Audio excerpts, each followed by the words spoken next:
How about with the phone out there? What was that screen?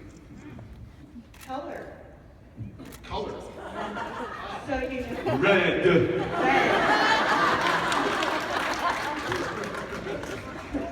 Okay, comment first. It is so refreshing to have the boys talking to each other this season.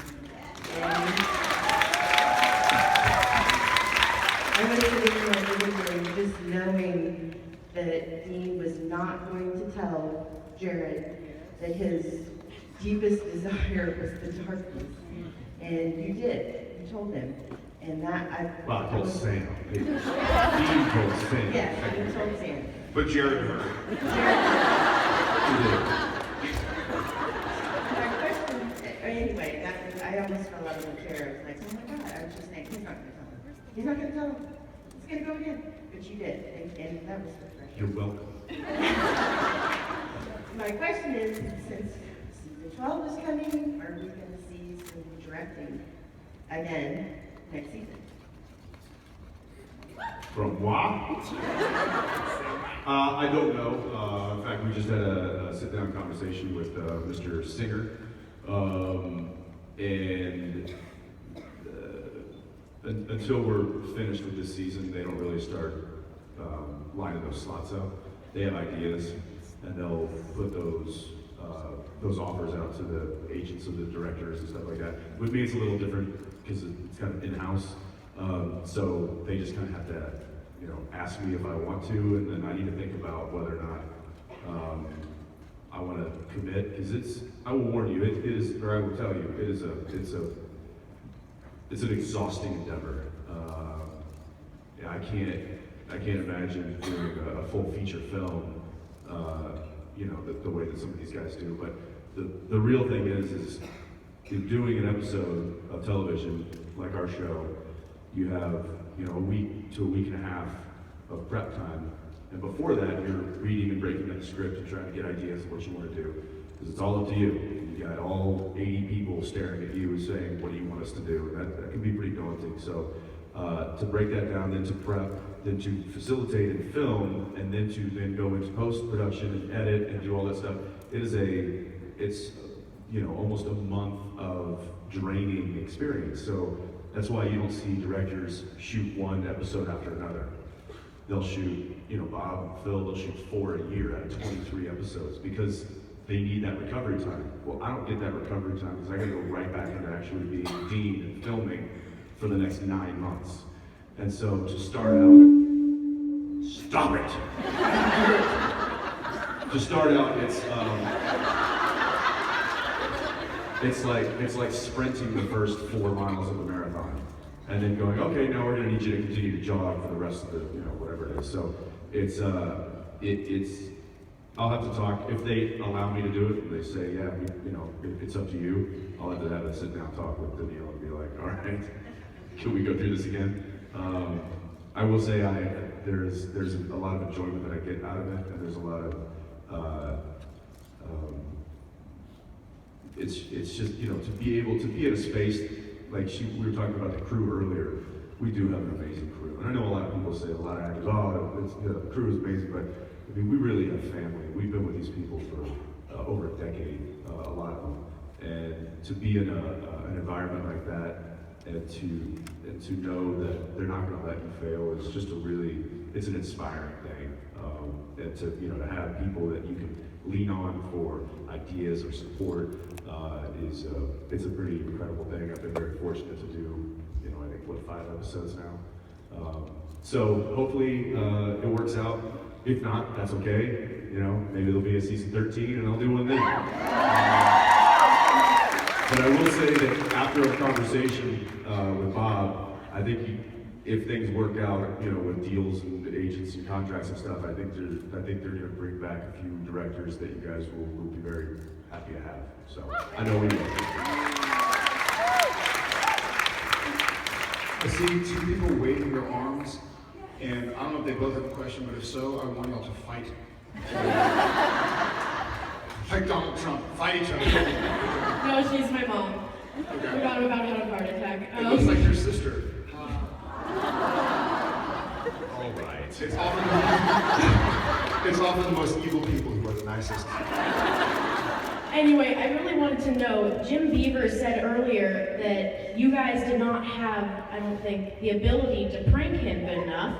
He issued a challenge, and I really want to know how you're going to retaliate for that. I didn't realize you were challenged, but now that I know, now the creative juices are flowing. He's difficult to prank. I remember one time when he was laying in the hospital bed,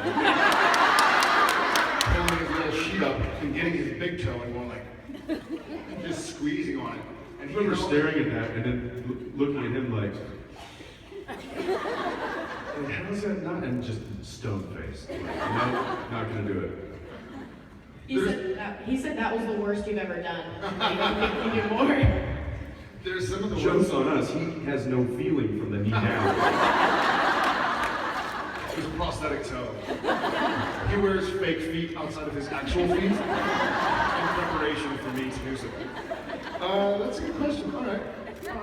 Gauntlet has been thrown. Challenge accepted. We're going to think of it. Okay. Thanks. All right, I think we got one more question. Last question. All right, you did a glittery sign. Let's do that one. You knew he'd go for the glitter, didn't you? Yep. Always does.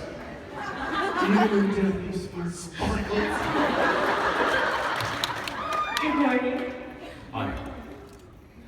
So, It's not my birthday, but thank you. Oh, thank So- you. Very belated. My birthday's in July. okay. My favorite thing on that note, my favorite thing is like when driving around on December 26th or 27th or January 1st, when you see people with Christmas lights still up, you're like, man, they're really putting them up early, huh? Yeah.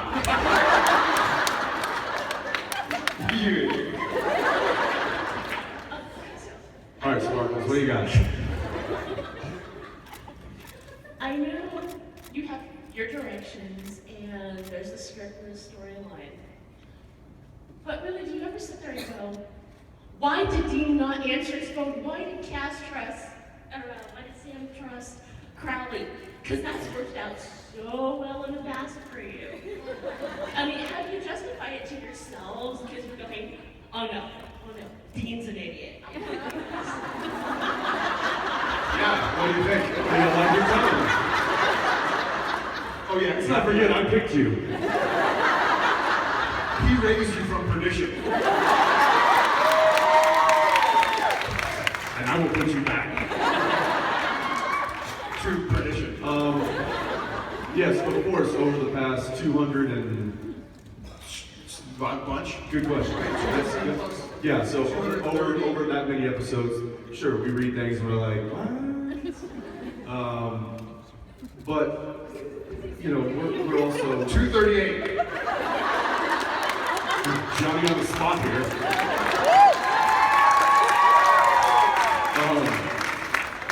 But we also know that, you know, that this is, we're invested and we know that these questions sometimes get asked for a reason, or these actions sometimes have meaning that we don't necessarily see right away. Maybe it's just to set up a storyline. Maybe it's to set up Sam going to hell and talking to Lucifer, or Dean, you know, missing that call so that he can't stop Sam going to, or whatever it is.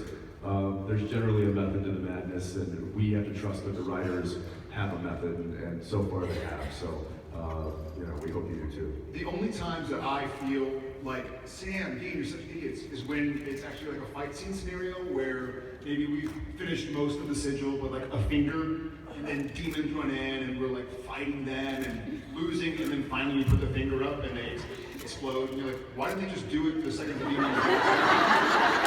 You should like clap your hands if you believe, or clap your hands if you understand, or whatever. Clap your hands if you believe. Oh, that's a title? Where Sam's fighting the fairy queen, and all he has to do is like pour salt over him, and he's getting beat up and thrown across the room, and finally he's about to die, and he like pours salt, and so the guy starts picking up the salt or whatever and counting it.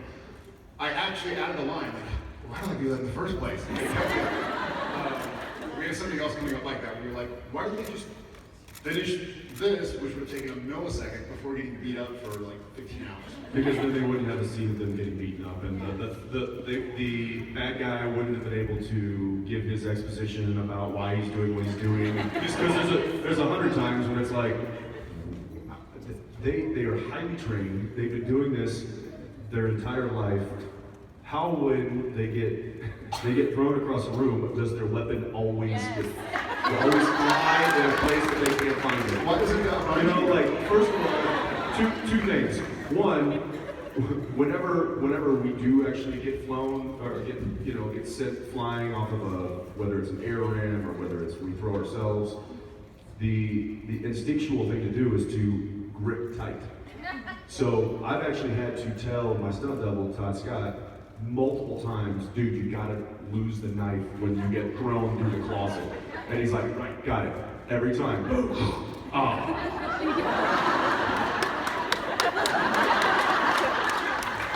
So, right there, it's just like, but again, then we would be armed and we would just kill the person and they wouldn't be able to choke us and tell us what they're doing and why they're doing what they're doing. And none of us would know anything. So, and then also, we wouldn't be able to get saved by our brother. that's right. Love you guys. All right, guys, we'll see y'all in a little bit.